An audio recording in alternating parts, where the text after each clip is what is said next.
light and your body looking right. No consolation. Raise your hand up, check them up, two way. Just to look at your side. Look up to the Come on, the ladies there. Baby, around. See, baby, while I'm close, I'll be here by your side. Hey, hey. Doing things to me that I cannot deny. The way you're looking, girl, you are so satisfying.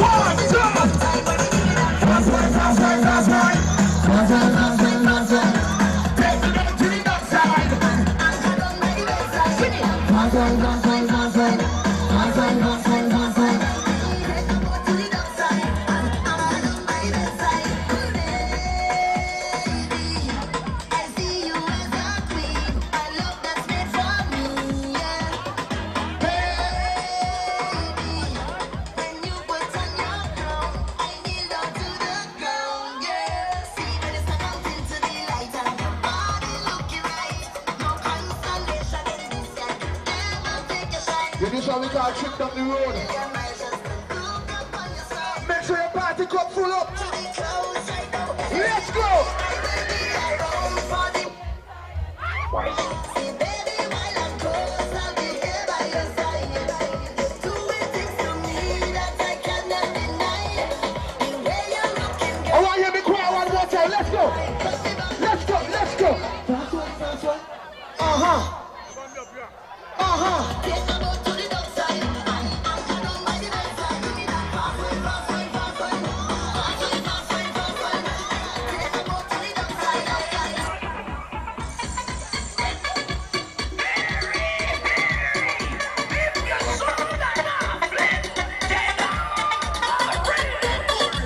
Man, shoulder for your feet. Now your shoulder for your feet. Cool breeze, that's a power whip. The new dancing. Man, your shoulder for your feet. Now your shoulder for your feet. Where the dancers them there? Man, shoulder for your feet. Anybody pop that money, girl? Hey! You need to be a leader. Man out there without fear and no care. Don't try to match up against us without fear. And if you go dancing, we'll act like some nature. So if you're envious, please don't come here. Hey! Hold them there. Hold them there. Man,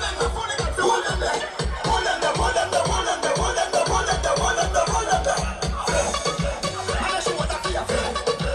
Now your shoulder for your feet. Right in the chatter box, you get 2019. Man, shoulder for your feet. What we do? In the ear. Oh shit! Come on! Hey, hey!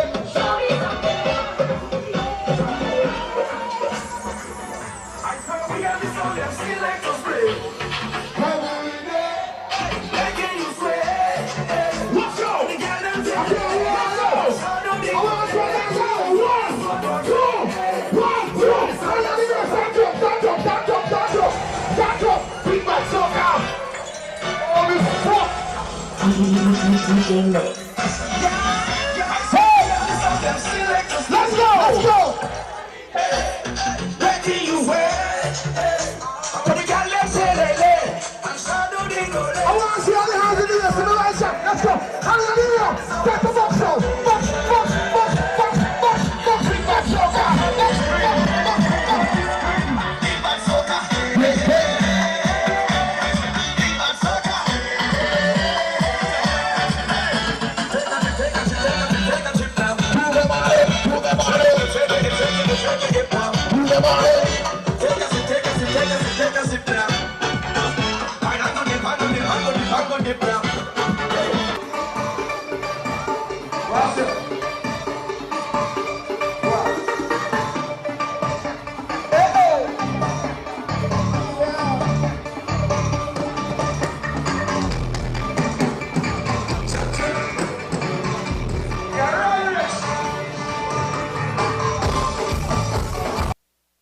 Hello, welcome, and thank you for joining us for this panel discussion this evening. Tonight's topic will surround reinventing the way we celebrate. This evening, I'm joined with a star-studded panel for this conversation. Yes, Shannon, it's a star-studded panel. I am pleased to welcome you to the conversation this evening as we have conversations about reinventing the way we participate in carnivals, festivals, and overall events. The entertainment industry, as we have known it, has embarked upon a few changes as a result of COVID-19. Not only has the way we participate in different events changed, our life as we know it now has to be adapted to what we consider a new normal. And the biggest question, how will that impact the way we celebrate our national carnivals, festivals, and events? My name is Patrice Harris, and this evening I'm joined with a few persons who are critical, who have been heavily involved in carnival celebrations and events here in St. Kitts and Nevis, and I will allow them to introduce themselves, starting with the lady on my right. Good evening all. I am the chair of the National Carnival Committee, Shannon Hawley, and I am also joined by none other than Monarch. All right, good evening. My name is Clement Monarch Ogaro, and I'm a past chairman of Carnival 2010. And as Patrice said, we're definitely here tonight to see how to reinvent the way we celebrate not only Carnival, but other festival and events in St. Kitts Nevis.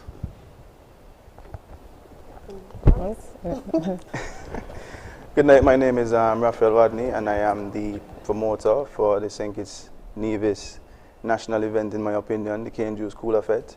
And I am also the sole proprietor for Impel Logistics and Productions.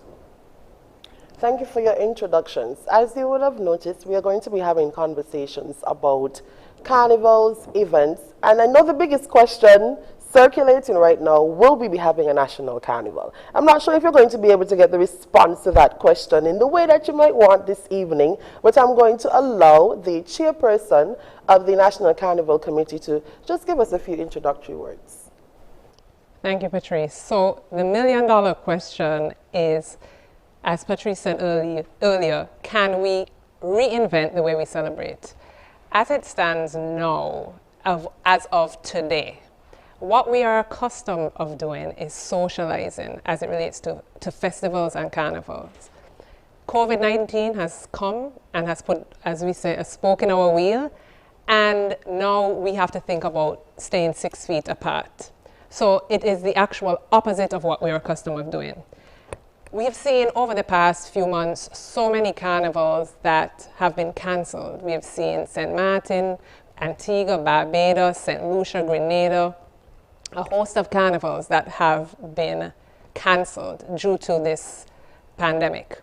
Now the fate of St. Kitts and Nevis, the fate of Trinidad and Tobago, Miami, and Jamaica Carnival is on the table. Will the few islands left in the region, be able to actively host Carnival as we know it?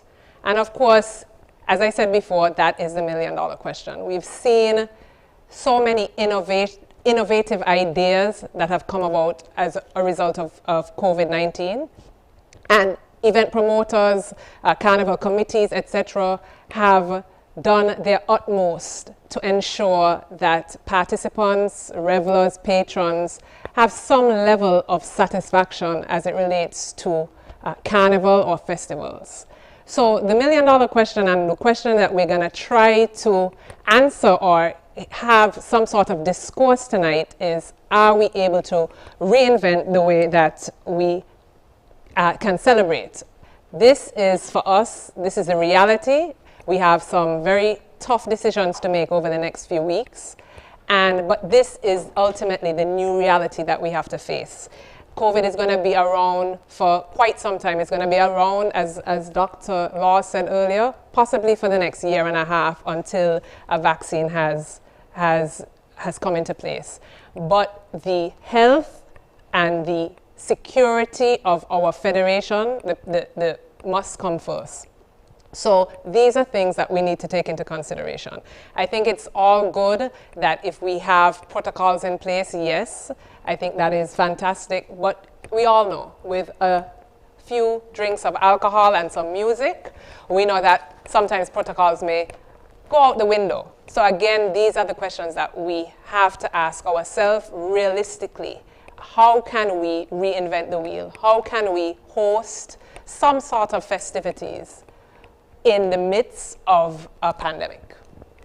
And that's a very important question, Shannon. I think a lot of times when people think of events and carnivals and festivals, they're only thinking about the fetting component of it. They're only thinking about people going out and be able to have a good time. But I'm sure that all of us on this panel and many other persons are aware that there are many other benefits of hosting carnivals and events. And I know Mr. Rodney often speaks about the economic benefits of hosting carnivals and events. So is there anyone who would like to speak a bit to that? What are some of the benefits of hosting different types of carnivals and events outside of just people going to jump up?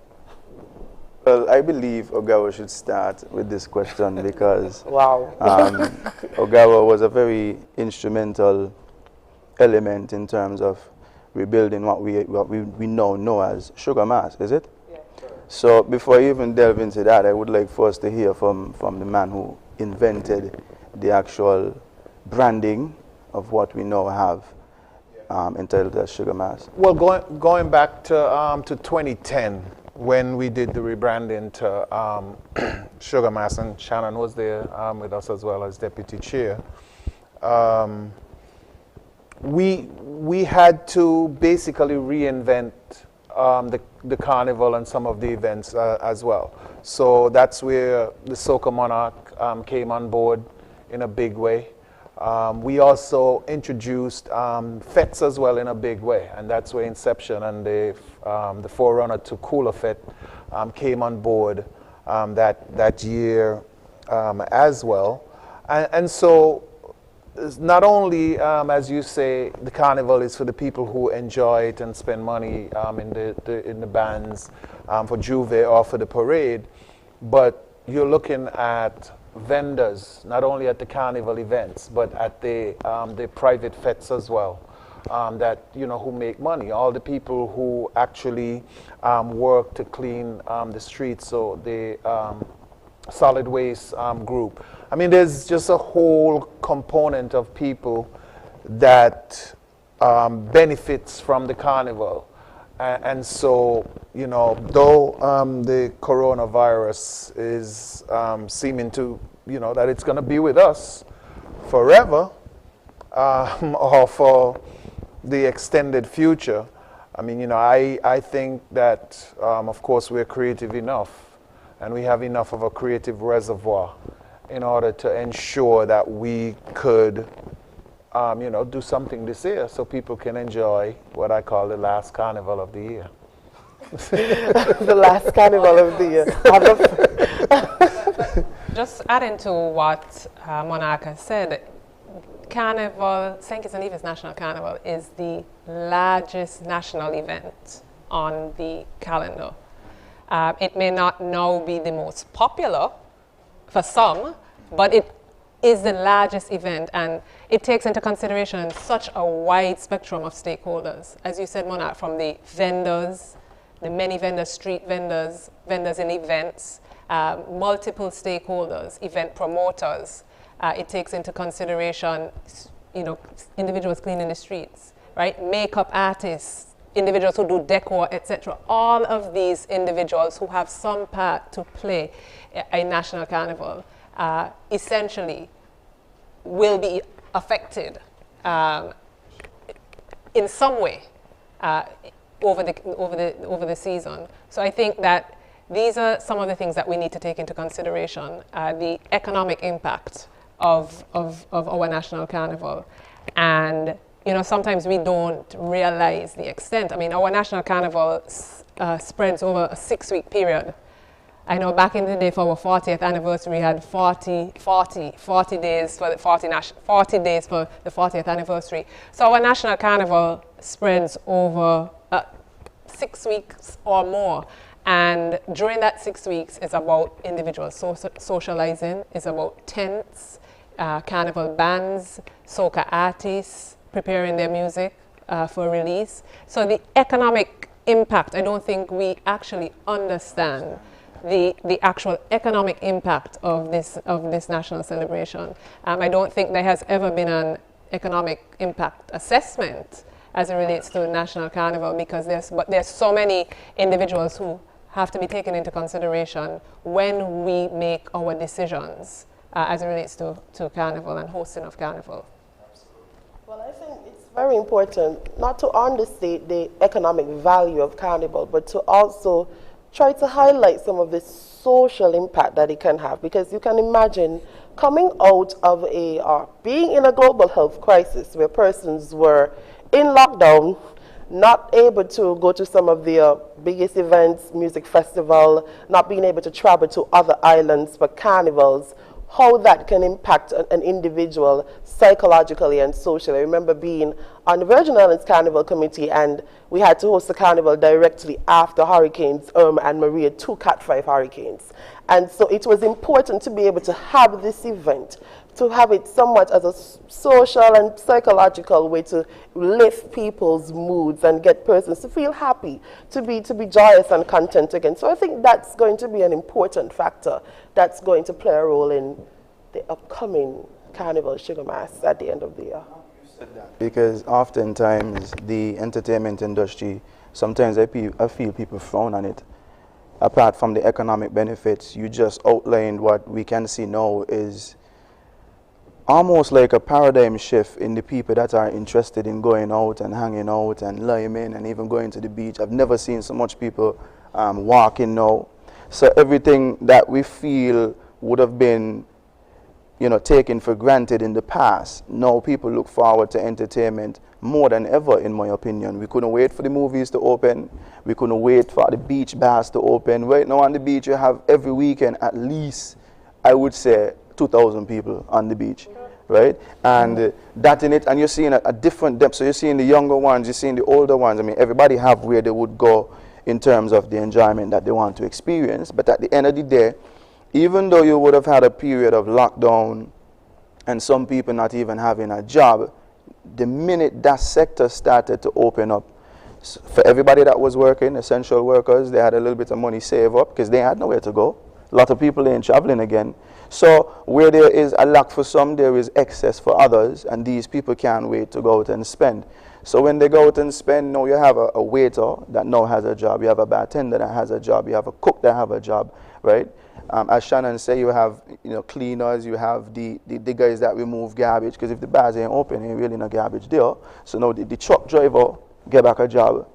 And the list really goes on. People may often feel that the promoters are maybe Carnival as the overall entities who's walking away as the winners. One of the things we try to do every year in the past couple of years, now that we're doing Cooler Fete on a larger scale, is try to push the envelope and the limits to see how much more people we could get to come to St. Kitts.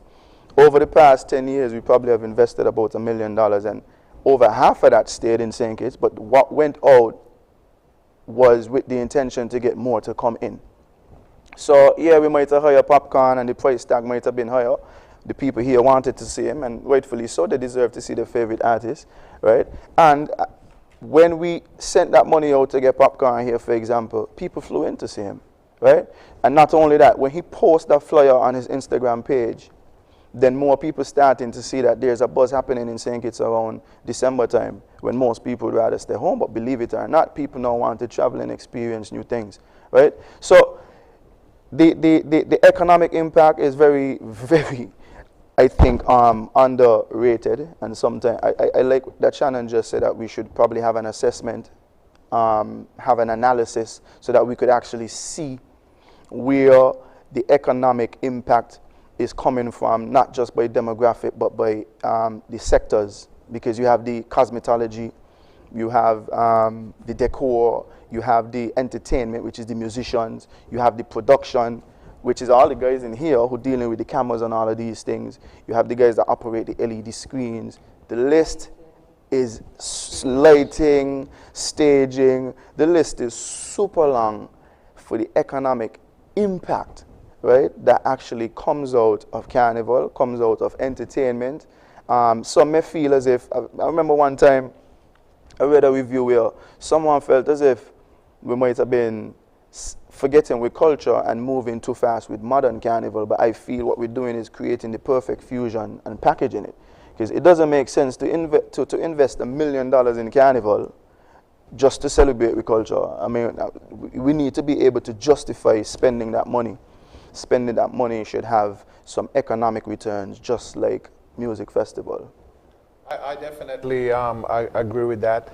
And I know we were talking about stakeholders. I mean, as Fons was saying, people coming in, I mean, that of course impacts our hotel, car rental, you know, restaurants where people go out to eat and stuff like that. So, yes, I mean, I think the economic impact, economic assessment after the carnival, I think would be something good, because then it will tell us whether we need to spend more, or it will tell us the whole story as to how we're benefiting and where we can actually improve.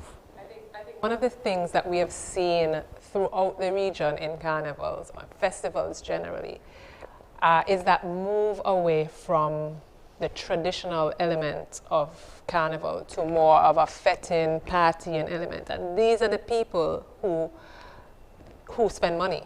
The individuals who want to come in for the fits and the partying, and the individuals who spend the money.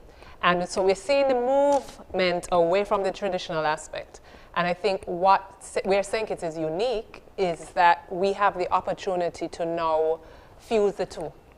We have the opportunity to have our traditional, hardcore, heritage-based carnival activities earlier in the month of December.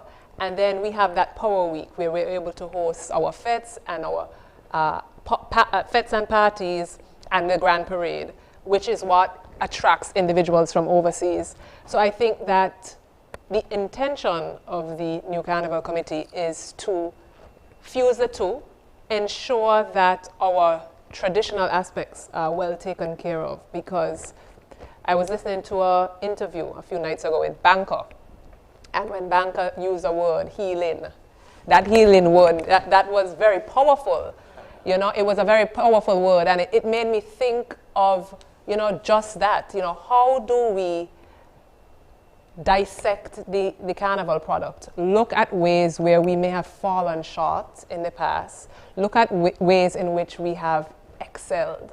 Look at where we want to be. Like, where does St. Kitts Nevis National Carnival want to be in the next 5 years? And do our utmost to ensure that that is possible. A lot of people around the region still are unaware of our national carnival, even though it falls at an opportune time where you have New Year's, you know, just smack in the middle, just after of Christmas, you have the New Year's celebration, and you can celebrate your New Year in St. Kitts. And I think what we need to do is, post-COVID, of course, we need to be able to dissect, reinvent the carnival product, and attract individuals from overseas. And last year especially, we've seen the troops, we've seen individuals like Fonts, and event promoters, Inception, etc., a number of event promoters, even the smaller event promoters. We've seen these are the individuals who truly marketed the National Carnival. We saw influencers fly in to be part of troops.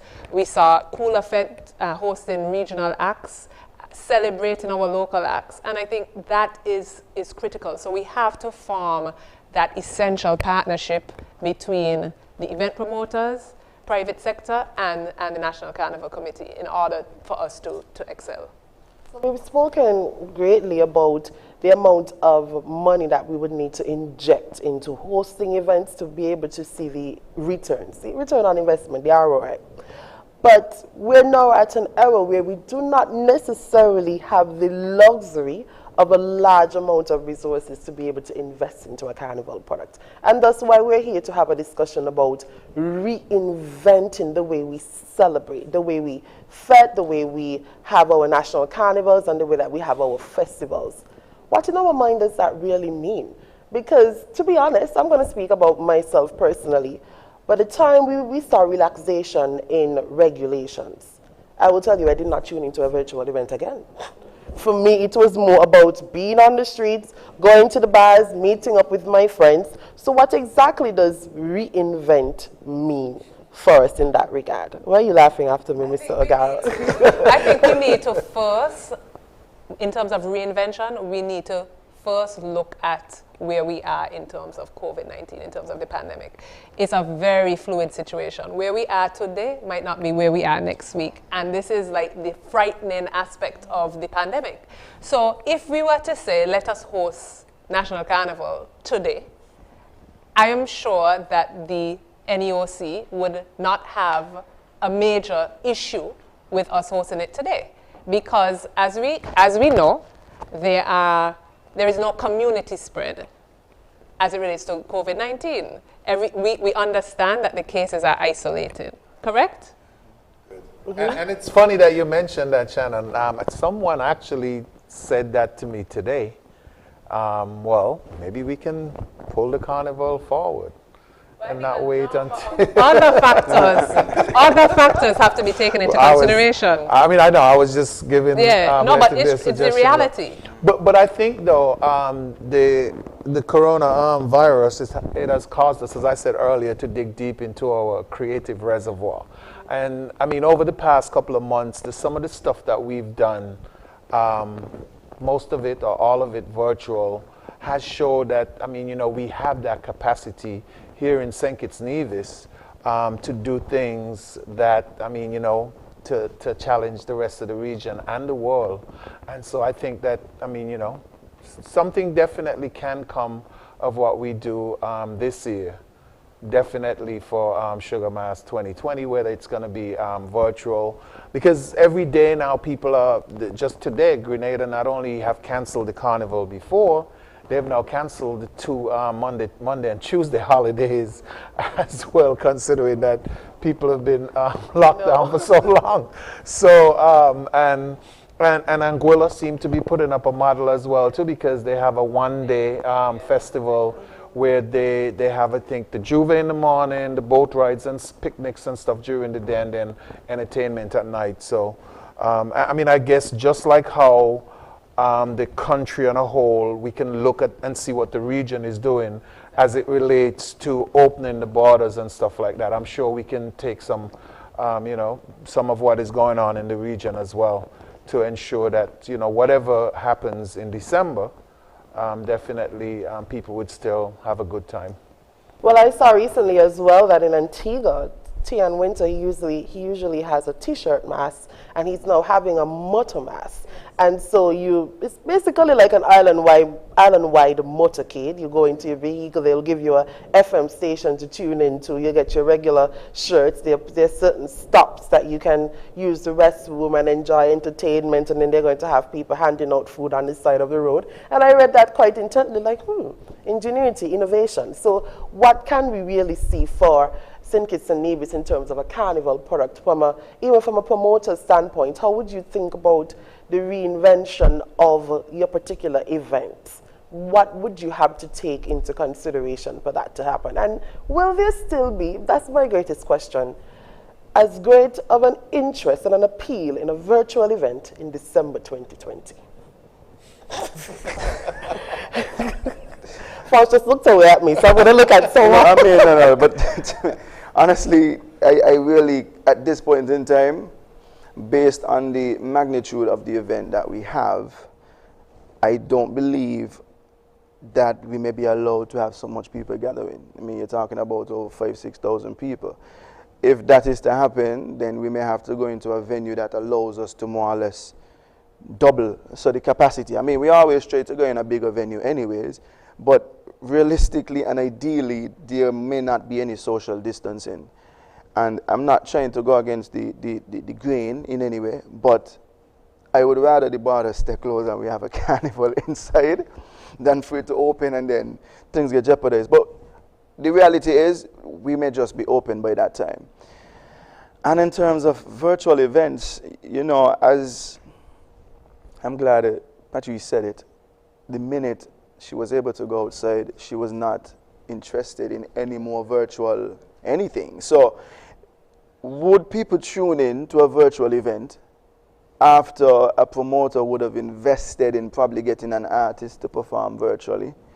And what would be the returns? I feel it's such a fluid situation, as Shannon said. I haven't even started to think about how, I can really package what we're doing into a virtual event for Cooler Fed, right? If we were to ask the masses and the fans, and even when it comes to the other events, Glow Parade, Inception, Silent Night, Blue Fed, what am I missing? I don't want to forget nobody to get upset. Wet Fed. But yeah, with all these events now, so a promoter may be thinking to himself, like, yo, so how this going to work out? Should we cancel or should we not? In my opinion, if we were to probably get a think tank and filter it down to what, because I believe a lot of good ideas out there, and this is basically a jump start to ignite people's brains as to what they may be able to accept or render, forced to try to do. However, Cane Juice, we try to stay ahead in certain things that we do, and I guarantee you that if we have to make something happen for the people around that time, then we're going to do it, because in the absence of being able to go outside, we came up with Vaccine. And Vaccine was a virtual series. We included talk, entertainment, and even giveaways. So I could say for a fact that we would be able to do something, and I would encourage the other promoters to get the thinking juices on, so that at least they could cater to their people as well. But in what capacity we would do it, and in terms of the investment and the return on investment, as Patrice was talking about earlier, it's really left to be seen. I think the reality of the situation, and we have to look at the worst case scenario, because again, it's a fluid situation. If we look at it right now, we would realize that the regulations do not allow fits at this point in time. The regulations do not allow fits. So what you may see on this strip, or what you may see on Cockleshell Beach on a Sunday, it is not considered to be a fit. So the regulations do not allow fits. If you look at places like St. Lucia, for instance, St. Lucia now has relaxed some of the regulations and are allowing fits up to 200 people. Barbados has relaxed some of their regulations and are allowing fits up to 500 people. Now, the question is, are we going to relax the regulations? We don't know. And if you're looking at an event like Cane Juice or Inception that may have 2,000 people, how do you reinvent the celebration? Does the event promoter say, okay, well, I'm not going to have one large-scale event, but I'm going to have a series of smaller events leading up to National Carnival. Once, possibly the regulations are relaxed, I'm going to have a series of smaller events, 200 people per event, or whatever the regulations may state at that time, and not have my massive 2,500 people all at one time in a venue, because you cannot social, as Fawn said, there's absolutely no way you can social distance with 2,500 people. And I think that's a perfect point for us to take a break. And so that when we come back, we're going to have a conversation as to what does reinventing the FET world and FET life and carnivals look like. We're going to take a short commercial break, and we'll be right back with you for this evening's panel discussion.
Thank you for staying with us. My name is Patrice Harris, and I'm the moderator for this evening's conversation about reinventing the way we celebrate. We've had several conversations and discussions earlier in this panel discussion about the National Carnival product, festivals, fetes, events, and what does that mean now for us in a COVID-19 era. I'm joined with Ms. Shannon Hawley, Mr. Clement Monarch Ogaro, and Mr. Raphael Rodney. We're going to continue the conversation where we left off, where we were speaking about the need to reinvent the way that we celebrate. We've been looking at different models throughout the Caribbean region as it relates to the amount of persons that are allowed to congregate for fetes. And we've been chuckling during the break as to how many persons we really believe we'll be allowed to have for a particular event in St. Kitts and Nevis. So who wants to start again? As I said before, this fluid situation, you know, if we knew 6 or 8 months ago in December, if we knew that that would be potentially our last celebration until the unforeseeable future, you know, if someone had said that to us, we would have said no way. So we really have to, again, rely on those individuals, specifically in the NEOC, to determine at that point in time. And, you know, the preparations for Carnival don't start overnight. I mean, the preparations, we essentially are behind at this point in time. So we have to take into consideration that at this point, for instance, bands would have already, troops would have already started to prepare. We have received notification verbally from about 3 of the larger troops to date that even if there were to be a road experience, they would not be in a position to participate as they would have in the past. They would not be participating simply because China was closed. You know, costumes would have had to be made, prototypes would have had to be made, feathers would have had to already started to be ordered. So this is reality of the situation, and it forces us, I think, with every challenge, there is a silver lining. And I think this whole COVID-19 pandemic, it forces us to, as you would have said earlier, reflect and try to come up with ways we can reinvent. And one of the ways it has forced us to reflect is on the traditional aspects of Carnival. Again, I rely on Banker's presentation during his interview.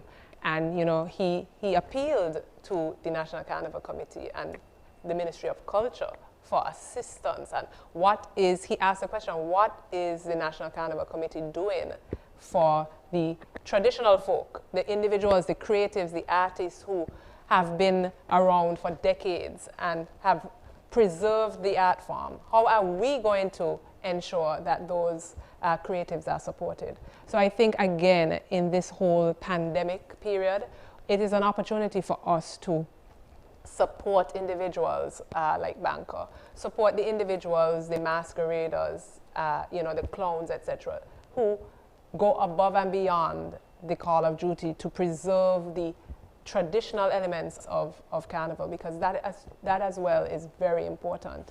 I know, you know, the influx and the finances of the day dictate that it is the younger individuals who want, as I said earlier, fete and experience the road, who spend the most money. But there is that opportunity for us to refocus. How can we, and refocus especially in time for the 50th anniversary next year, how can we look at ways to preserving our traditional aspects? And I'd like to hear more from Monarch on that as well. Well, I know you mentioned the folklore. I'm going to go to Calypso. And I know that, you know, over the past couple of years, we've had challenges as it relates to, you know, people attending the show. And I mean, I think that that's one of the focus that we can have for this year, because, I mean, just looking at the way how the show is laid out, I'm thinking that, I mean, you know, social distancing for the band and the artists on stage may not be too difficult you know, too difficult to achieve. But again, it comes back to the question, how many people are going to be allowed to go in. But I think that Calypso for sure, that's one of the areas that we'd probably need to focus on. And as you say, yeah, maybe this actually is the preparation for our 50th anniversary next year. Soca Monarch as well, which traditional big shows in all the other carnivals. I think that's another area of focus as well. And the social distancing, as I said, on stage would be, you know, okay. So, I mean, these are some of the stuff that maybe we can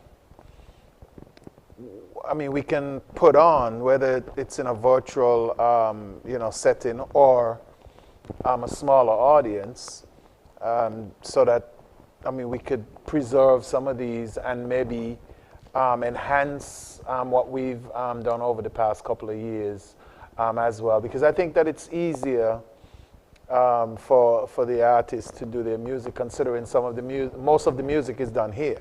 As a matter of fact, I received a recording from one of our soca artists here based in New York today. So there probably are people out there working on their stuff, you know, for Carnival this year. So yeah, I mean, I think that it'll be interesting to you know, see how the traditional aspects of Carnival can be incorporated in a virtual state. And I think maybe soca and Calypso would be, I mean, we can set the stage, as I say, for a massive competition next year, hopefully when COVID is not around and we have some more money, so that the guys will be happy at the end of the day.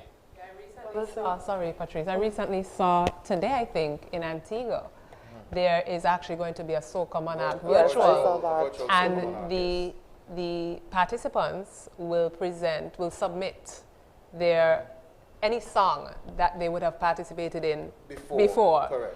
And then they would be judged, and then the finals will be based on songs. And I thought that was a great idea as well. So, I mean, I think what we are seeing in the other islands, the same way we're seeing how other islands are opening and learning from their mistakes, I think that we can learn from other islands who would have had their carnivals would have had their carnivals and would have been preparing to host their carnivals over the next few weeks, and in terms of what they are doing and what they are allowing, and then how it goes over when you know the festivities have been completed. So I think there is, as you said, Monarch, there is the opportunity to host virtual events, but the $1 million question again is, how do we feel about virtual events? Do virtual events where we don't feel the vibe, we're not able to feel the individual who is standing up next to us, the energy of that individual. If we have no choice, yes, but how, Fans, would you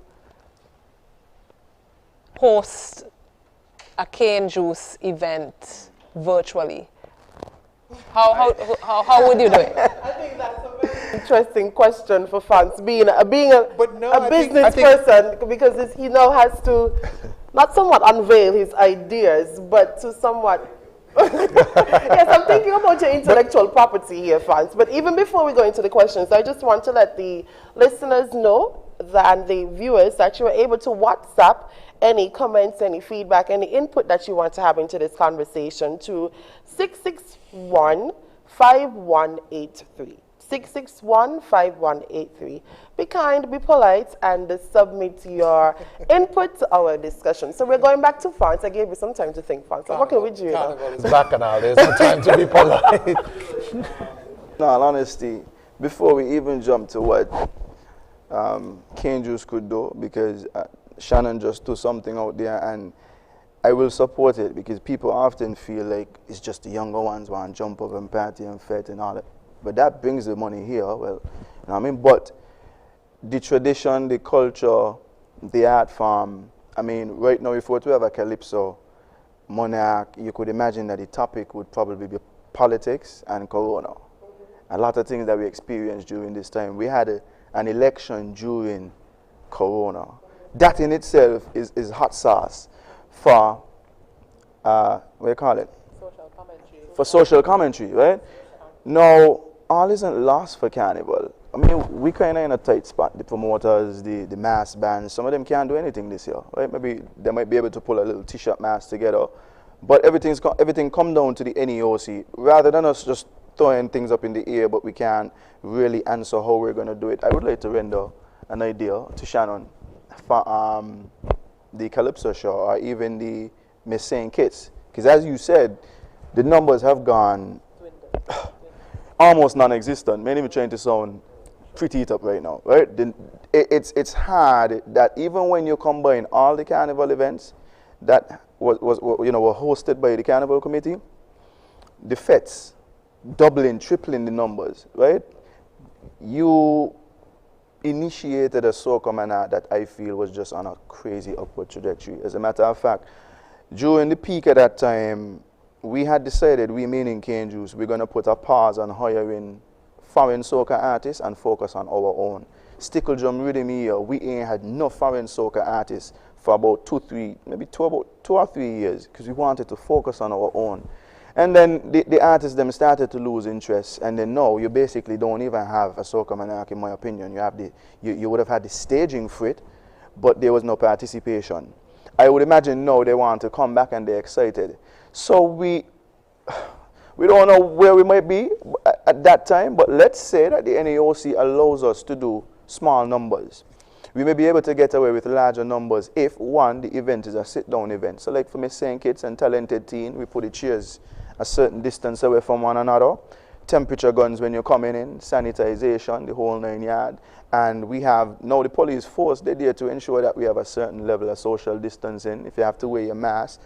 Ladies dress up for Miss St. Kitts, but they're going to beat half of their face to make sure that, you know, is a certain...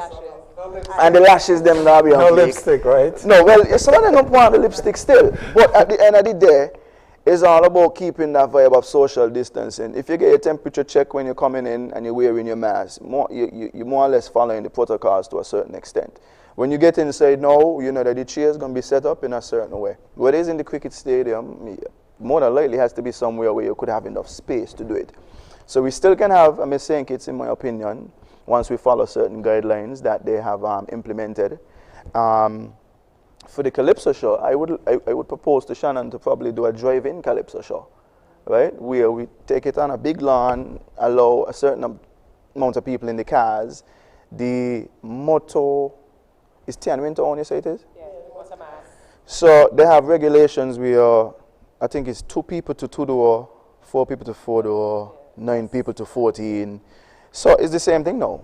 Yeah. You have a drive-in Calypso show, or whichever one you choose to designate it to. You have it come to on the FM dial. You have headphones now in St. Kitts, wireless headphones, so you could get them through DJ Teva or myself, right? I'd put in a plug right there. But you get headphones. You probably got over 1,000, 1,500 headphones on island right now. So there you have the opportunity to still have a Calypso show. You feed it to the headphones. So the Carnival Committee still have the opportunity to host some events surrounding the guidelines. Where we have some difficulties now is the fetes and trying to maintain, and the street events, right? And the thing is, we really don't want to take away everything and make it virtual, not trying to stab anybody who's trying to do it that way, because if you do it all virtual, then the economic impact going to disappear. Who's going to benefit from the virtual? Right, so the vendors, we have to think about them. You have to think about the artists. You have to think about the people that are setting up the stage. So right then and there, we are able to satisfy making sure that we have some economic stimulation, velocity, injection. These shows that are virtual, we can now stream it for the people that can't fly in and sell it at a premium. So some revenue is still being generated, and guess what? We're now bringing back, not the Soca Monarch, we're now bringing back the Calypso show. You probably could bring back the Soca Monarch, you could follow the same format. It's just there. You're going to sit down and you can dance a bit. Yeah. I think that digital definitely does not replace that present experience, that in-present experience, present experience. So I think that, but it definitely enhances it because we reach a much wider audience. So someone in Trinidad, for instance, or Antigua, who may not have followed our national carnival, may follow. They may say, well, once we are able to advertise, a digital, virtual, well-produced event, then we can say advertise with partners around the region. We advertise with partners where there's a heavy Kittitian presence, BVI for instance. We advertise with partners in St. Martin and Anguilla. So we can then stream those events to individuals through advertising in other territories, and you have that captive audience. So even for sponsors, for instance, you may sponsor a show and you may not get that return on your investment in terms of sponsorship for that specific show. However, once it now becomes digital, you have your advertising, etc. set up. So the sponsor is getting more mileage for that captive audience. So as Fawn said, I think these are the things that we definitely need to take into consideration, and we have been taking into consideration.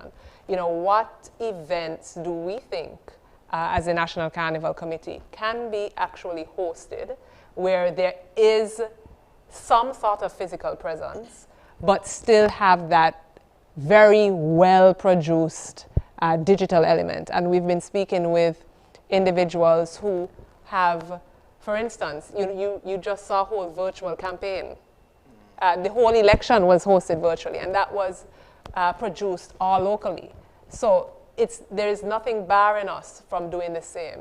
Now, one thing that we haven't touched on is finances and the financial aspect of it as it relates to, whether we have the money to host a national carnival. And again, we have to look at, we've heard about before, a certain amount that has been allocated in the budget. But there's, as I said before, no way that allocation, or half of it, or quarter possibly, will trickle down to National Carnival, taking into consideration the serious situation as it relates to individuals who are out of jobs, individuals who are receiving extended subventions from government, the hotel and tourism industry that is right now at a standstill. So these are the things that we need to take into consideration. So not only from a health perspective, but from a financial perspective, what are the main or key events do we think, and again, reaching out to stakeholders, what key events do you think can be or should be hosted during a festival period? Well, I think there's so many things I want to touch on, but as you spoke about the financial component of funding a national carnival, yes, a significant portion of the monies comes from the consolidated fund from the government. But we have to recognize that sponsorship is also a great source of funding for carnival events and a national carnival, fringe events, private events, etc.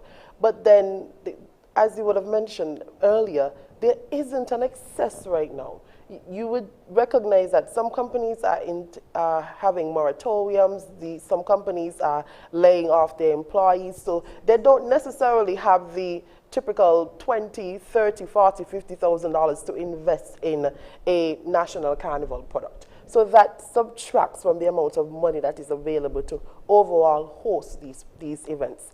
As it relates to the conversation about virtual events, we keep mentioning about having a virtual political campaign, and I don't tend to agree. I believe that yes, while a lot of the meetings were virtual, there was still a very large physical component of the political campaign that allowed it to be as successful as it was able to be. When we think about virtual events, again, we have to recognize that people go to events for a vibe. There are some people, for example, I manage Ruckus, and sometimes I'll ask people, so what do you think about Ruckus's performance? And they're like, oh, he performed? Because they're just at the back, they're by the bar, they're having a great time. So it's not so much about what's happening on the screen. So you might very well find that a person who might go up to Warner Park to attend a cool effect might not look at a cool effect virtually because they very much would prefer to go down by the ferry terminal. Patrice is she's determined to get out of her. No, but I'm trying to really bring the realistic conversation and the balance as to the virtual events. Yeah, and I certainly understand that, but I mean, I think that we've had some ideas. I like the motto event for probably a soca monarch or something like that. Hey, listen, if you like what you hear, you toot your horn. The audience, That's a good one. Exactly. That's audience different. participation. I think that we need, of course, and it's about sensitizing the public. And I think we do realize, the public does realize, we're not in normal times. This is the new normal. We don't know how long it will last. We don't know if it's 6 more months, a year and a half. This is the new normal. So this is the reality. So we cannot, say, unless, as Fons would have suggested earlier, keep the borders closed. But again, keeping the borders closed for our own selfish, reasons. The reality is that at some point the borders will reopen. And once the borders reopen, we have to think worst case scenario. And I think we have to be responsible when planning to think worst case scenario, because we've seen, what has happened in other islands, and it doesn't mean that St. Kitts is special and it will not happen here. I mean, to this point, the health officials, the security forces, the government of St. Kitts and Nevis has brought us so far successfully to this point. So we don't want to be irresponsible and mess it up for anybody, because we see the impact of COVID throughout the world. Okay, so let's just say, and this is my creative juices going again now, right? At that time, the borders are open. Are we still practicing quarantining? So for the countries that would have reopened, the guests, I think they are confined to the hotel, right? They can't leave the hotel, or some of them allow them to leave the hotel. We really don't know. So if it is that we open, it really comes down to the guidelines that they really give us to operate by, right? Because let's say they say, okay, we're going to allow you to open the borders, that is, and guests have to stay at the hotel for the entire duration of this, while they're here, right? So returning nationals would have to quarantine somewhere. Wherever they're quarantining, they're going to have to be the virtual audience. And the question is, are they coming home to stay quarantined, or are they coming home for Carnival? So even if the borders open and we're having a Carnival, that don't mean that we're going to have a large influx of people, right? This might seem crazy, maybe even prejudice, but if it is that you're supposed to be confined to the hotel, then you're going to have to enjoy the events virtually. And I don't feel that the residents and people that have been here and enjoying a COVID-free lifestyle should have to be confined to their homes in order to enjoy. Well, how are you going to do it? They could go strip on a Friday, but they can't go to a fete the Saturday. But there's I guess some islands have a protocol of having people test before they get to their destination, and then test when they get to the destination. And I don't know, I'm not. But it's not 100%. Correct. Foolproof.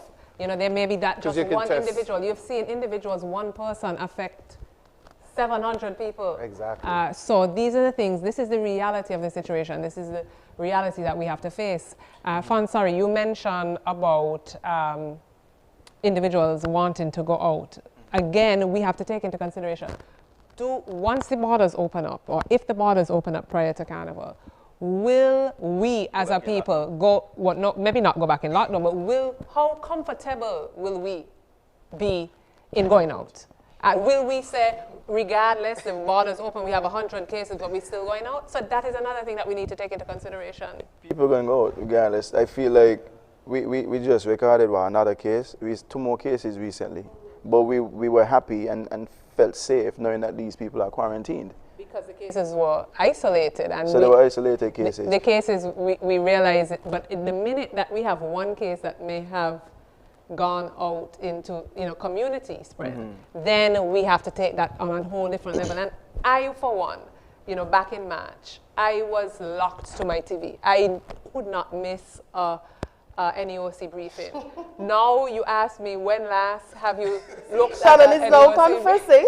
No, but you could ask me, when last have you looked at an NEOC briefing? These are the briefings that I was the one of them, lobbying. I lobbied. Where are the briefings? Why can't we do like Trinidad? The briefings have still 4 or 5 months later continued. And how many of us can honestly say, we look at these briefings daily? I watched the one today. Okay. But Patrice said we outside. So you know, we're actually now living a bit normal. Like we got to wear the mask. We know that we have to practice a certain level of social distancing. But at the end of the day, our people have already gone back to a level of normalcy.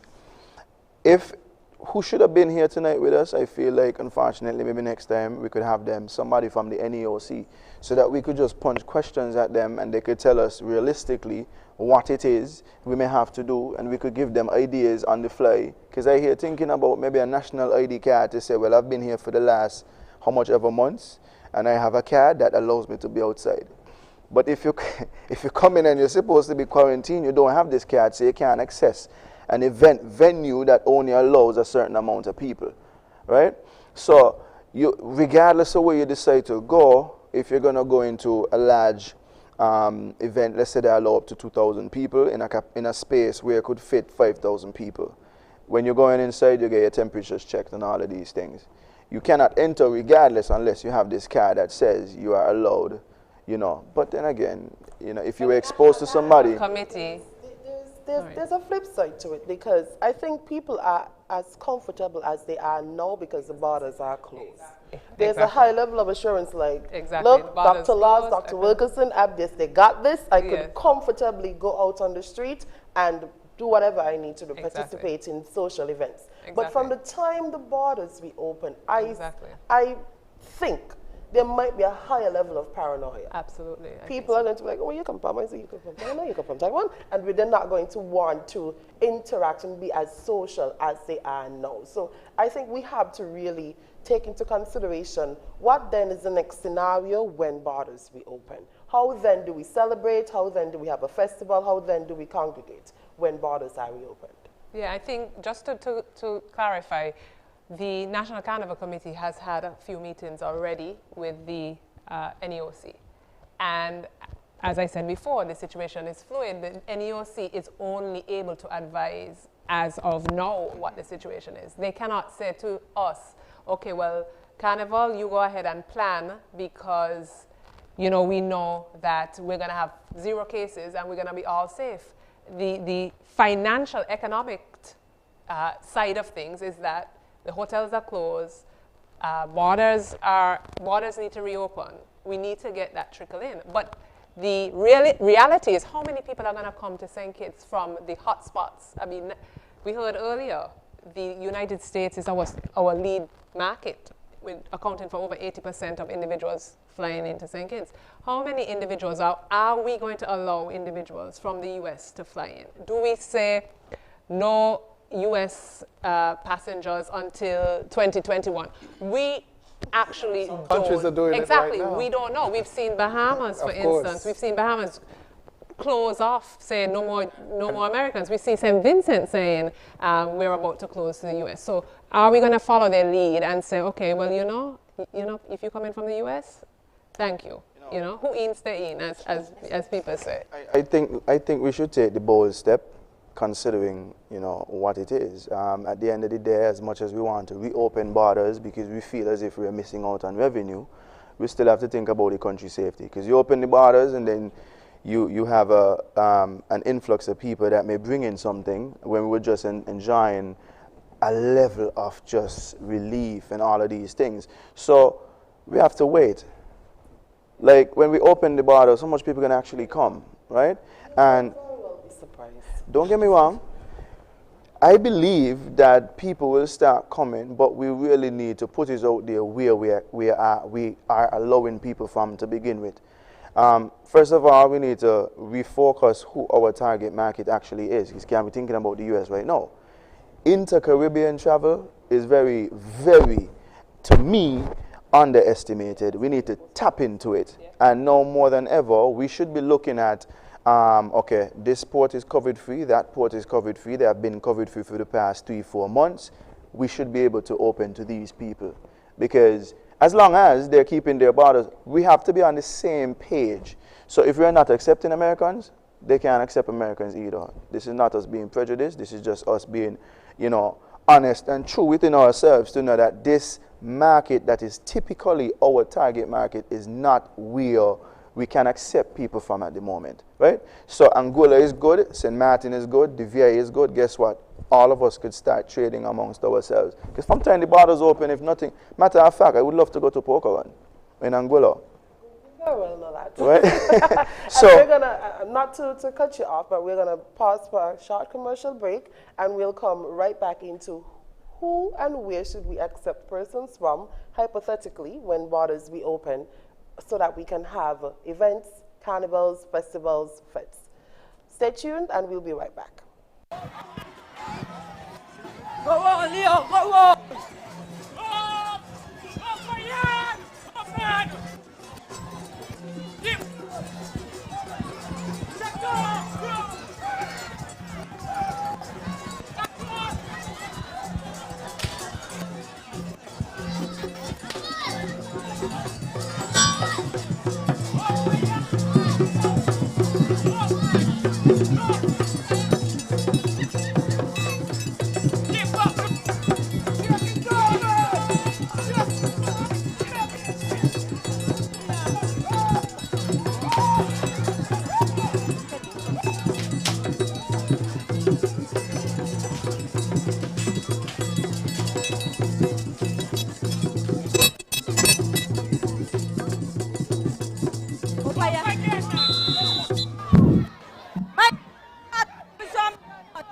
And my bull come failure. The name of my bull is Gasme. I really move from my youth till it become a tremendous side. Nice are the people and business jam I can't tell me how move wobble.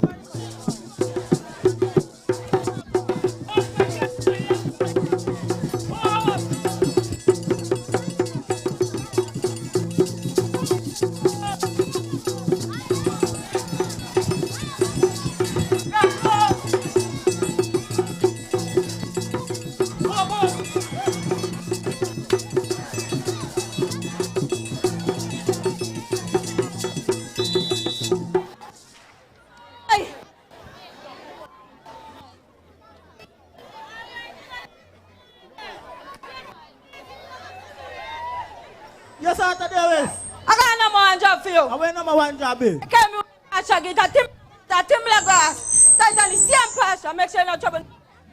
All right then.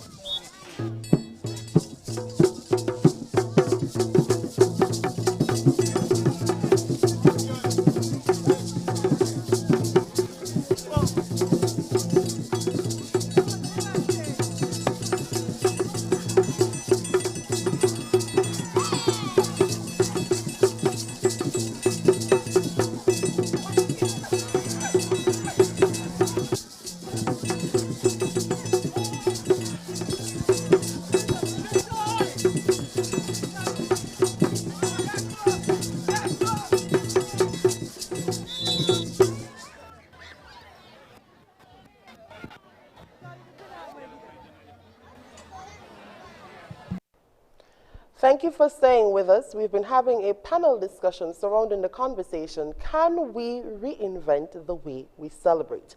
Before we had our commercial break, Mr. Rodney was given a bit of his radical ideas as to where we should accept persons from in the era of COVID-19 if we were to have events. But Mr. Rodney, before you go back in, I have a person, someone who sent me a WhatsApp saying, I'm a US citizen and I'm also a St. Kitts citizen. So how are you going to be able to restrict and deny me from returning to St. Kitts and Nevis for Carnival?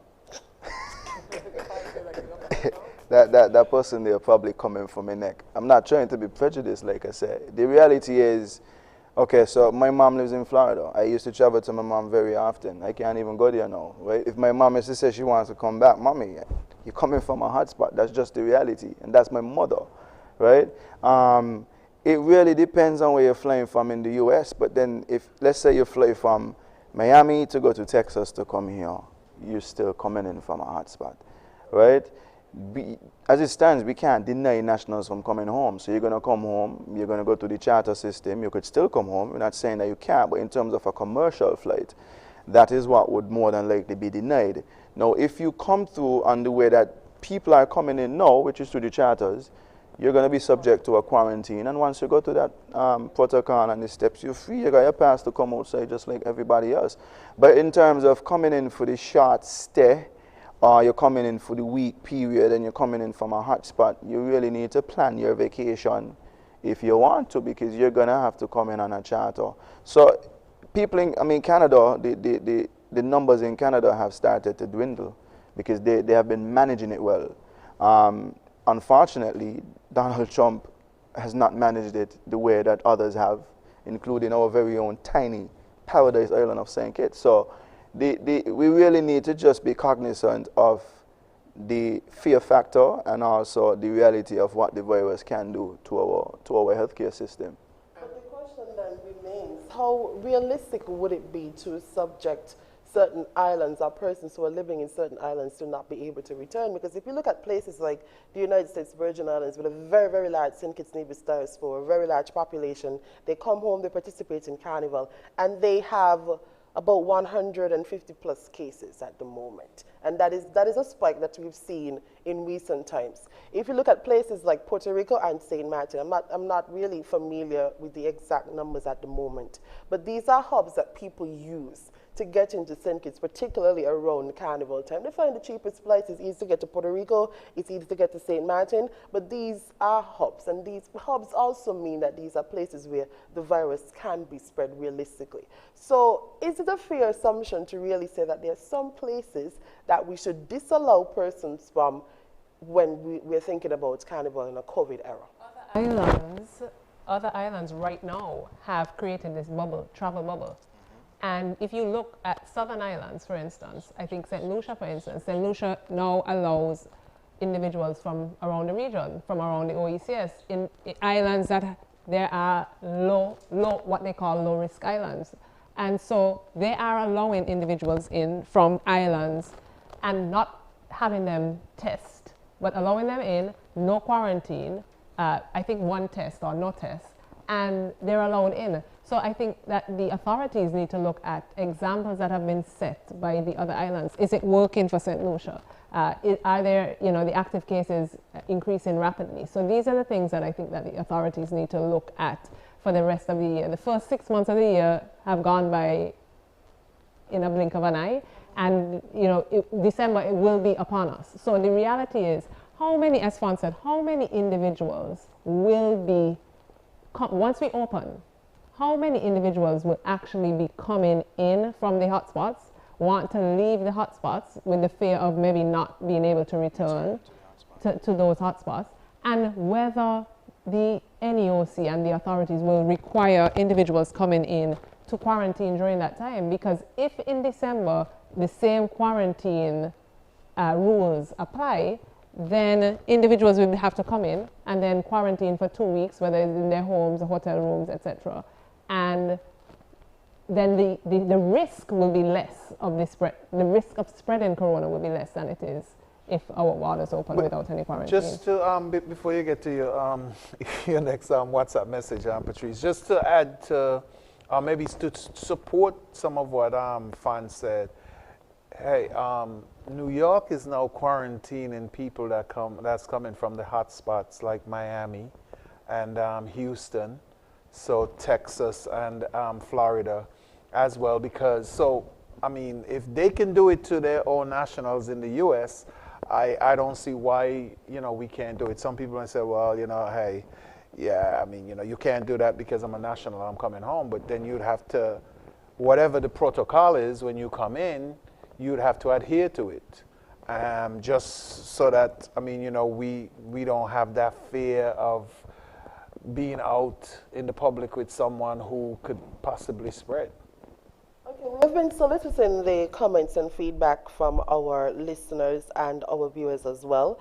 Font, someone has sent you an idea. Perhaps you can have 3 nights of cooler fets, 500 per night. We can also, for yourself, Miss Hawley, we can also have a steel pan competition that can happen in town. We wear a mask like we usually do.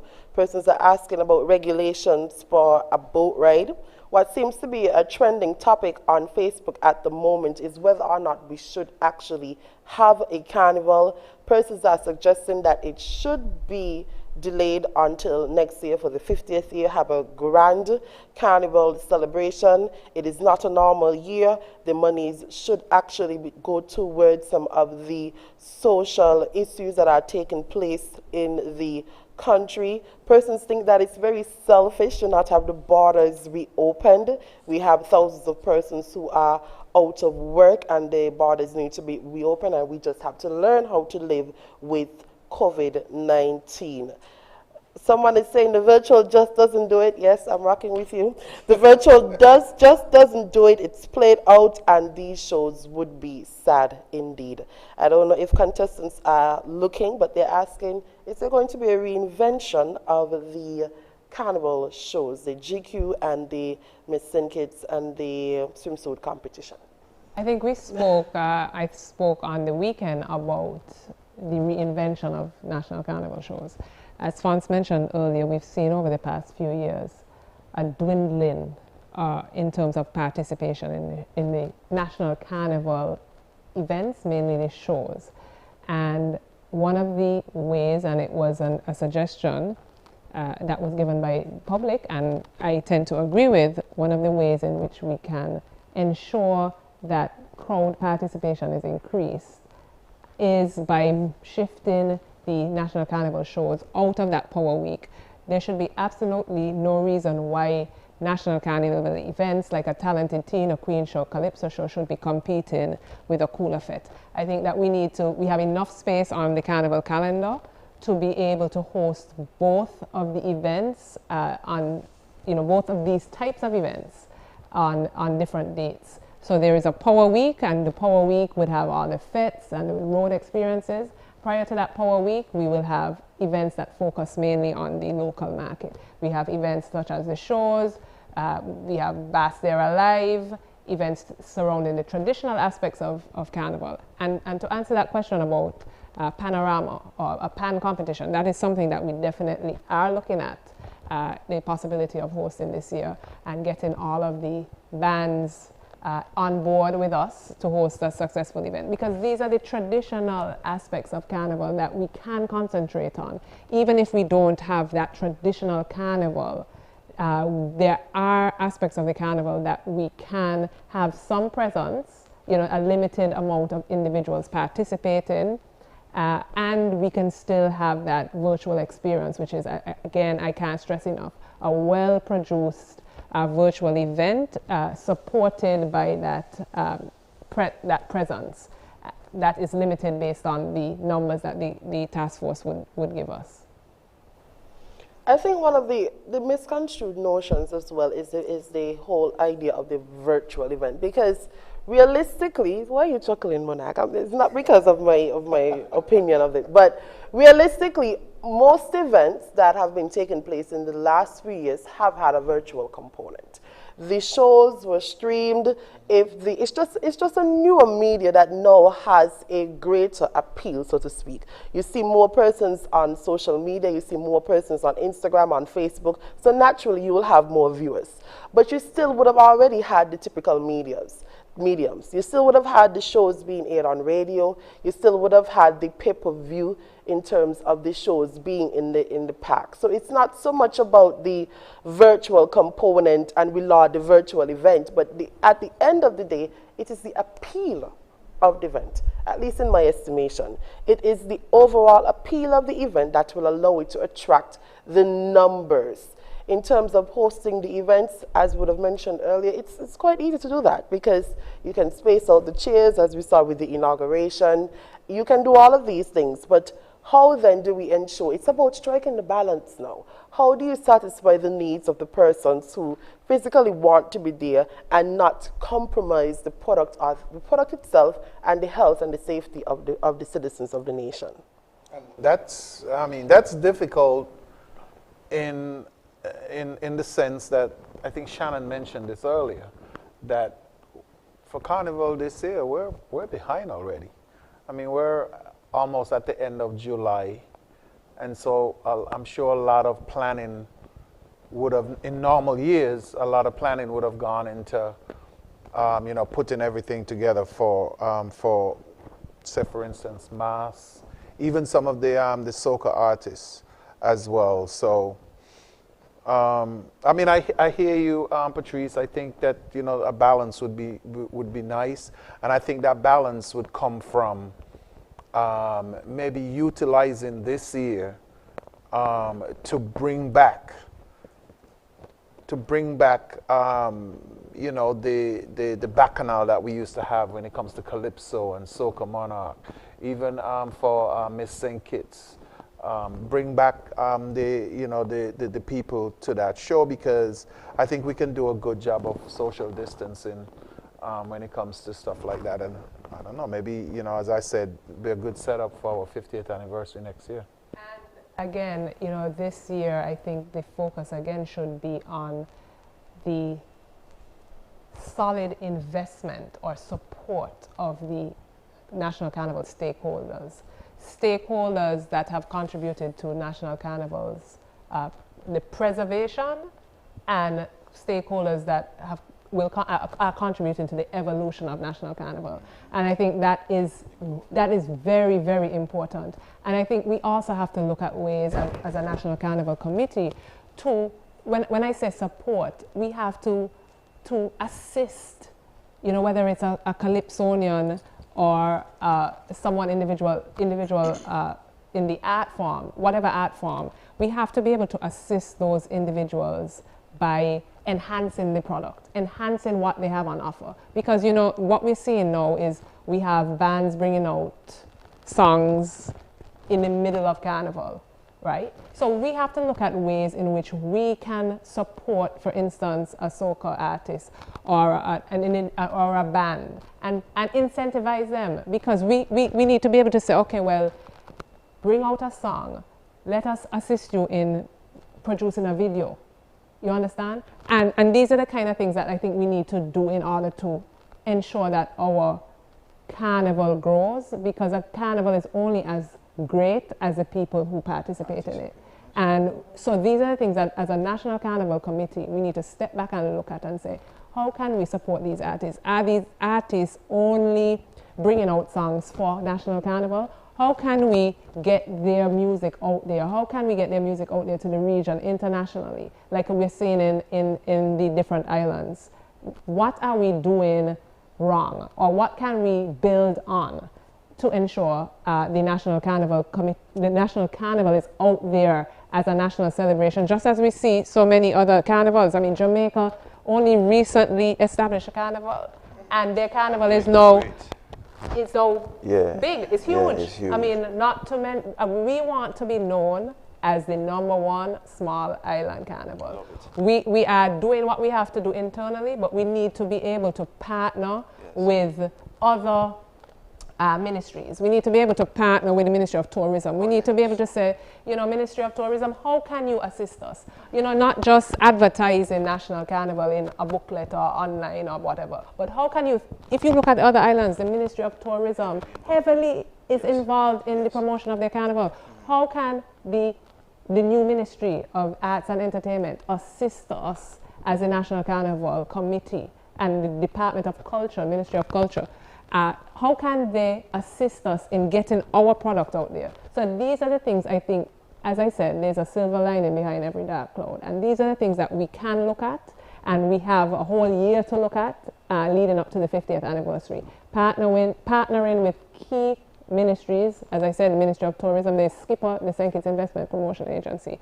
National Carnival has to be looked at the same way that Music Festival is looked at. And I think, I hope I'm not stepping on anybody's toes, but I do not think that at this point that our National Carnival product, even though it is the largest national event, is looked at the same way that our music festival is looked at. And I agree with you. I mean, we had so many people last year, just looking at last year, for the fets, for the mass. People are now coming in from places that we wouldn't even think or consider are coming to St. Kitts. So we have to definitely start looking at Carnival as a tourism product as well. Shannon, you mentioned something very, very important, and I guess I can say dear to my heart, in terms of the Carnival Committee helping assisting and working with the product that we have, enhancing it so that we can take it to the region, we can take it to the world. Because as someone who has lived in different cities around the world, I mean, it's hard when you go to a fete and you're hearing everybody else's music except our music. And it's not for a lack of, I mean, you know, not having good music. I mean, funds went back to 2015, Stickle Rhythm. I mean, come on, everybody wanted that rhythm. So I think that the time has come now for all the stakeholders, as you said, different ministries. I mean, we saw what the Virgin Islands did at Miami Carnival, I think it was last year when they had Pumpa, and they were advertising their brand as well too. So Over as one of the sponsors. Correct. I mean, and I understand that. I mean, come on, look at the Uber Soca cruise. There were more Kitish and St. Kitts Nevis flags on there than any other island. That means our people are out there wanting to fed. Yeah, Patrice Roberts, she has a video for a song called I See You.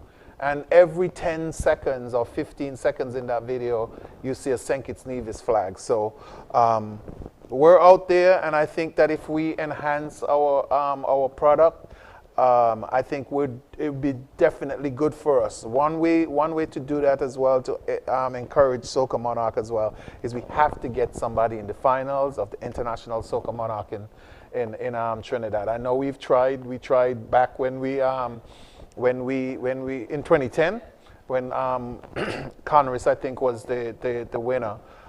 So I think, I mean, these are things that we definitely need to do to get that we need to make in order for, you know, it's just not about Carnival 6 weeks a year. It is about investing in our participants, our stakeholders, to ensure that they get out there, they promote their product. Because in promoting their product, they're promoting the island, they're promoting St. Kitts, they're promoting our national carnival.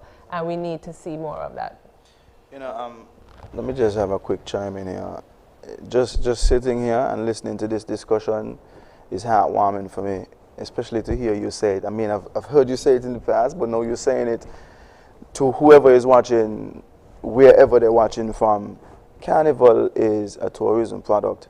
Shannon just said something that is music to my ears, and somebody texted me about it and said, finally, you have our Carnival in the past, especially as a stakeholder. It felt like we're competing with Carnival when it should really be that we're working together. Because believe it or not, promoters work behind the scenes together during Carnival to just get our events aligned so that it is more attractive to a person that is traveling in. So for example, you have the Cool Effect weekend, you have the Inception weekend. Around the Cool Effect weekend, you get Soca Monarch, you get Wet Fete, you get Cool Effect, and you also get Juve. Then you get Christmas Eve too, right? Then the following weekend, you have the All-Inclusive Fete, you have Mass on the road, you have all year's night events, fireworks and all of that. If you're lucky enough to be here for that entire period, you've basically just enjoyed a chunk of what Sugar Mass is. But this is the Power Week. Before that, you have the events that would cater to more or less a domestic crowd, because the person coming from Antigua who's interested in St. Kitts Carnival, they don't know Patrice from Keon who is participating in a pageant, right? But these pageants have lost the luster, the attraction and all of these things, and I would love for Shannon to even inject a fashion aspect to Miss St. Kitts. When I used to go to Miss St. Kitts, it was a stush event, right? So now you're going to bring it back. Put a red carpet outside then and make it not just about who's on stage, but also who's attending the event, right? So now you have Miss St. Kitts / the red carpet event. Right then and there, I guarantee you may get an additional 2,500 people. Absolutely, and I think, well, I've heard comments about how stush I am. So, well, then we should know, but that has been something that I am not, but I've heard it. I am not. I am not. But what I'm saying is absolutely funds. And you know, that's what we have been discussing as a committee. Like, how do we bring back in the day, people 3 months prior to Miss St. Kitts were planning their wardrobes, right? So, and not only bring back I mean, it all is also about the individuals who want to participate in Miss St. Kitts. You know, we need to get the best of the best. We have been getting, but we need to continue and build on that and get the best of the best. Attractive prizes, you know, to get the best of the best for these shows. I don't think it's that I wasn't getting the best of the best. It's just that people want to be a part of something that is big, that is looking successful. Exactly. You just touch on something saying the prizes. Yeah. I guarantee you, if you were giving away a 5,000 square foot of land as part of the winning from a St. Kitts, you're going to get people to sign up fast. If you're giving away scholarships, 25, I mean, it could be a combination of cash and kind, so that whoever the queen is, she know, look, I walk away with a piece of land, I walk away with some cash in the pocket and a scholarship to go to school. Patricia was saying something. I actually want to pause for a break. I really don't want our producers to get angry. I just want us to pause for a break, and we're going to come back and speak about, because this is a very good conversation, how can we really increase and improve the caliber of the Carnival shows, the shows that are hosted by the Carnival Committee. We'll take a small commercial break, and we'll be right back. Stay tuned.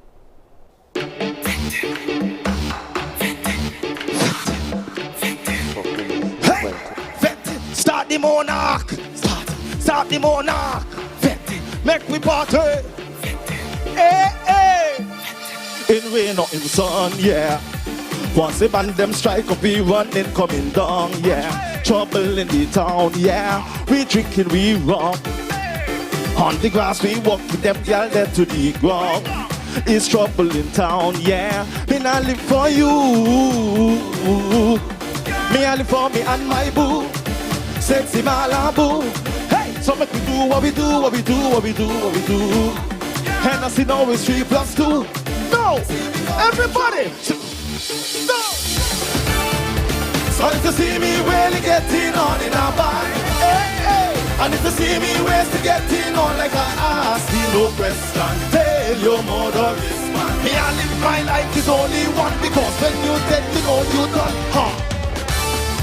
So if you see me really getting on in a band, and if you see me ways to getting on like an ass, no question. Tell your mother is man. Me I live my life is only one, because when you dead you know that is the good style, yeah. Once the rum and music humble me like a child, yeah. Pull up for the oil, yeah. Girls getting on wild. On the grass we walk with them, girls them. What we say? Let me go. Me nah live for you. Me I live for me and my boo. Hey, sexy Malibu. No, so make we do what we do, what we do, what we do, what we do. And I see now it's 3+2. Hey, see me coming through. Mash up to one, no can't find me crew. So if you see me really getting on in a band, and if you see me ways to getting on like a ass, me no question. Tell your mother respond. Me I live my life is only one, because when you dead you know you done. Ha. So if you see me really getting on in like a tongue, hey, ask me no question. Tell your mother respond. Me I live my life is only one, because when you dead you know you done. Ha. So if you see me really. Thank you for staying with us. You've been tuned into a panel discussion where we've been having a conversation about reinventing the way we celebrate. Before we paused for our commercial break, we were having a conversation as to how we can improve the events organized by the National Carnival Committee. I just want to put the disclaimer out there that the conversations that we're having now and the improvements that we are proposing might not necessarily be for the upcoming carnival that could potentially be held this year, but definitely for future years, especially for the 50th anniversary celebration of Carnival. And in the break, as we saw clips of the Soca Monarch competition, we were having conversations as to how we feel as though that show can be improved. And so I know Monarch was speaking quite passionately about the improvement of the Soca Monarch product and what he thinks, very briefly, can be done. I mean, I just think that, first of all, we need to find a way to encourage a lot of the acts that was part of the show before to re-enter, because we need people who have fans, and I'm not saying anything against the guys who've entered now, because everybody will still have an opportunity to enter. Now, I listened to a conversation a couple weeks ago, and there was lead singer of one of the bands here who think that if the lead singers from the bands go into the Soca Monarch, that the other people are going to be at a disadvantage. Now, I don't believe that that's the case at all. I think if they go in, exactly, I think that they would enhance the product. And one of the enhancement, I think, is incentives.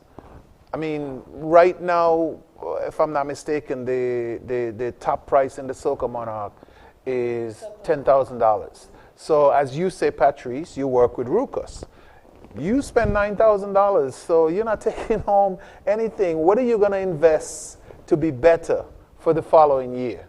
I went to Trinidad one time for the Calypso tent, and I learned a lesson, and it was kind of stupid when the person told me this, but singing in the Calypso tent, and my handler in Trinidad said to me, look, next weekend, you're going to see people dressed better. And I'm like, what do you mean by that? He said, well, you know what? They get paid for singing that first week. So now they invest in looking better and doing better for the next week. And I think that that's definitely where we need to go. Once guys know that there is some kind of financial incentive to enter the show, or at the end of the show, they're going to enter, and we're eventually going to get that person in Trinidad for our for the Soca, the International Soca Monarch, so we can see the St. Kitts Nevis flag flying in the stadium as well.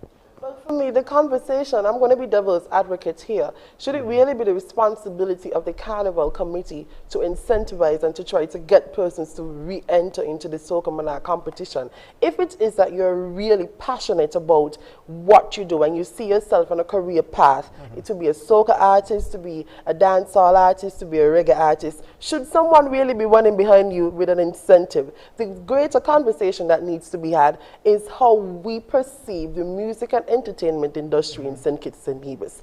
That's why we consider the Carnival product as a one-dimensional product. We don't have a lot of the buy-in from a lot of the other stakeholders that need to be involved. So no matter how much incentives I think that you can really offer, would that really, really amount to a change, a paradigm shift in thought and behavior as it relates to the industry? I'm gonna give the other panelists a chance to answer that question. But no, I think no. But I think that's part of the process. It's not the whole entire process, but it's part of the process. Yeah, and again, we're going off topic a bit because we need to have another discussion, I think. But it brings me back to the point that I was saying earlier. There's so much that needs to be, that we need to reassess, right, and reanalyze and review from a National Carnival Committee perspective. It cannot happen in 3 months. It cannot happen in 4 months. So if we want to truly enhance the Carnival product and take it to a regional and international stage, then I see this year as the perfect year to do that in the midst of the pandemic, because we now can say, okay, let us take a step back. Let us look at events that have not been so successful over the past few years. Let us look at events that are the main events surrounding the National Carnival Committee. Let us look at the fringe activities. Let us look at how we can partner with other ministries to enhance our product. So again, it takes us back to the point that I made earlier, where in the midst of this COVID-19 pandemic, these are the things that we can essentially look at and dissect and say, okay, well, this is how we're going to do it for the 50th anniversary. We have a whole year to plan, and this is how we're going to do it. A month-to-month assessment, meeting with key stakeholders, from vendors to bands, to troops, etc. This is how we're going to do it as a collaborative effort, not a one-man show. It's not about the National Carnival Committee. If you look at other islands, the National Carnival Committee has a very, very small role to play in Carnival. It is the private stakeholders who really are the forces behind the carnival celebrations. You don't see the shows, you don't see as much of the shows and as much of the traditional aspect in other islands. So I think it is time for us to basically dissect our product, look at where we want to be in the next 3 to 4 years, and build on our product over this year. It is a time for reflection. As Banker said, I'm going to use his healing again. It is a time for us to heal, for us to reflect, and for us to really take into consideration what we have now and where we want to go. And as I said, the carnival product for this year, 2020, we all know it is not going to be what we saw last year. There's absolutely no way we can have 10,000 people in a street in the streets for Juve, or 10,000 people on the streets for Parade Day, without any possibility of contact tracing, of testing temperatures, of hand sanitization, of keeping your 6 feet distance. There's absolutely no way that these events can take place as we know them. However, as Dr. Wilkinson has said, our mental health is important as well, and we know that individuals want that type of social activity. So we need to come up with a plan, include our stakeholders, and say, okay, well, these are the events on the table. This is what we can have. These are what we cannot have. These are events that there's absolutely no way, Patrice, that we can host. But we can start from a virtual, we can start from a virtual point of view. We can start from a virtual aspect, and then we can build out on that. But at least we say, okay, well, these are the events that can go virtual, and we build out on that. And again, it all depends on the million-dollar question. When are we going to open our borders? Are we going to open our borders to individuals from hotspots? Are we going to be able to quarantine individuals when they come in? What is the risk involved? Because the health and the safety of the local individuals living in St. Kitts is paramount. And we cannot afford to put any burden on the healthcare system, because I will feel very guilty if we host a national carnival and insist on hosting a national carnival in its traditional form and then overwhelm our health system. We're in the last 5 minutes of this program. Whether you believe it or not, we just have 5 minutes more. And I'm going to allow the panelists who have joined me this evening to provide some concluding remarks, especially as it relates to the overall topic. Can we reinvent the way we celebrate? And even if you want to give some input about the potential cancellation, because there are some persons who are indeed lobbying for that, or the use of limited persons at events or virtual events. So I'm going to allow the panelists to give some brief remarks as we wrap up this panel discussion. Yeah. Well, I want to thank everybody who joined tonight, and everybody who watched, everybody who listened. I think that there are probably lots of ideas out there on social media right now. And this is just the start of the conversation. I can't imagine that this would be the only conversation. But I think that, and I support Shannon in saying we can use 2020 as the year to reevaluate how we do Carnival in St. Kitts, and hopefully for the 50th anniversary, we would have done so good at some of the virtual events this year that when we incorporate the virtual and the physical, everybody in the world would know that there is a carnival in St. Kitts, and it's called Sugar Mass.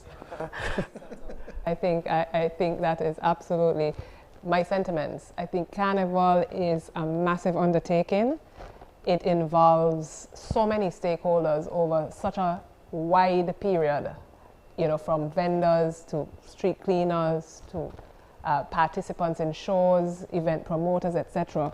It is a massive undertaking, and to build on what Monarch said, and as I said earlier, I think 2020 is our time to reassess where we are as the National Carnival Committee, reach out to our key stakeholders across the board, get their feedback, get their input, put a plan in place on how we will move forward with National Carnival, where we want to be in the next 2 to 3 years, and build on that product. Reach out to our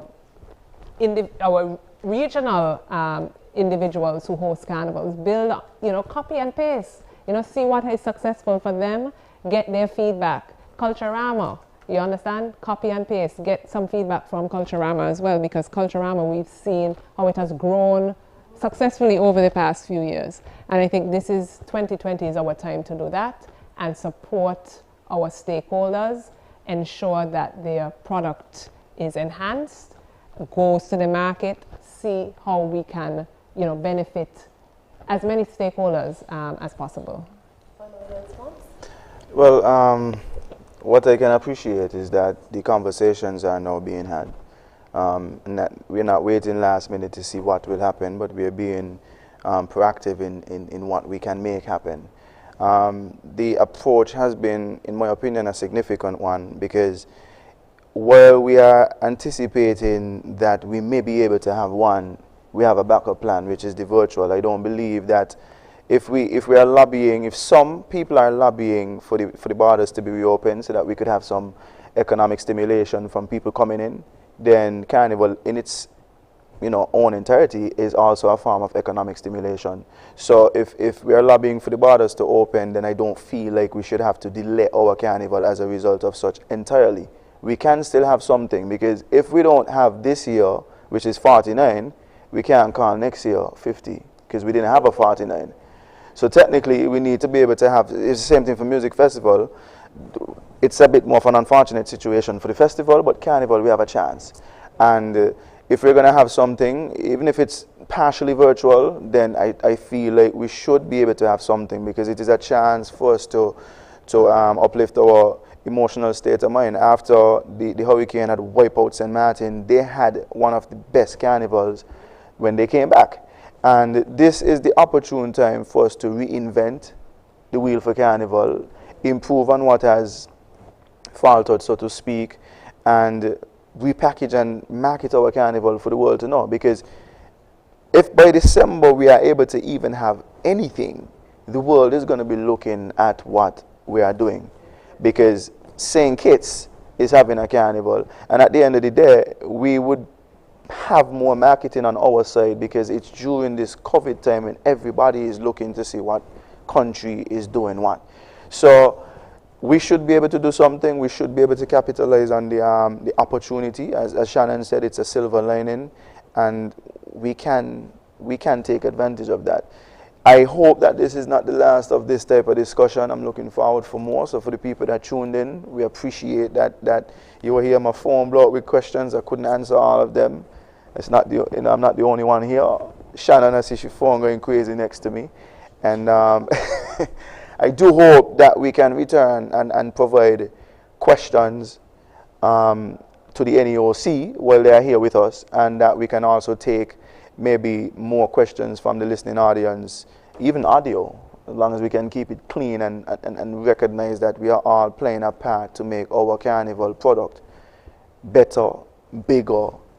And we were saying that during this time, I've seen the talk on social media that we need to find alternatives to just do regular tourism. So whether it is agriculture, entertainment, right? Our Carnival, it's not just about music festival being at the pinnacle, not knocking it, because it's an amazing event and it brings economic stimulation, but our Carnival should be on that level as well. And before I go, I want to thank ZIZ. I mean, ZIZ has been a partner of the St. Kitts Nevis National Carnival for time immemorial. So I want to thank ZIZ, the guys who are here at 10 o'clock in the night, who have put this amazing set together for us. Thank you so much, ZIZ, for continuing the partnership with the National Carnival Committee and helping us to get our message out to the people of St. Kitts and Nevis. Thank you, Shannon, and thank you to all listening audience, our viewers on Facebook, on social media, YouTube, wherever you are, for staying with us. You're in luck, because this is the first in a series of conversations and discussions that will surround our fete industry, entertainment industry, carnivals, you name it. We're happy that you were able to join us this evening. And as I will say, necessity is the mother of invention. And as we have looked at our partners in the Caribbean region and what they have been able to do successfully, I am confident that in St. Kitts and Nevis we'll be able to have a grand time. We'll be able to have an event that celebrates who we are as a people, our culture, and allows us to lift our mood and improve our economic status at the moment. So thank you for staying with us, and have a great evening.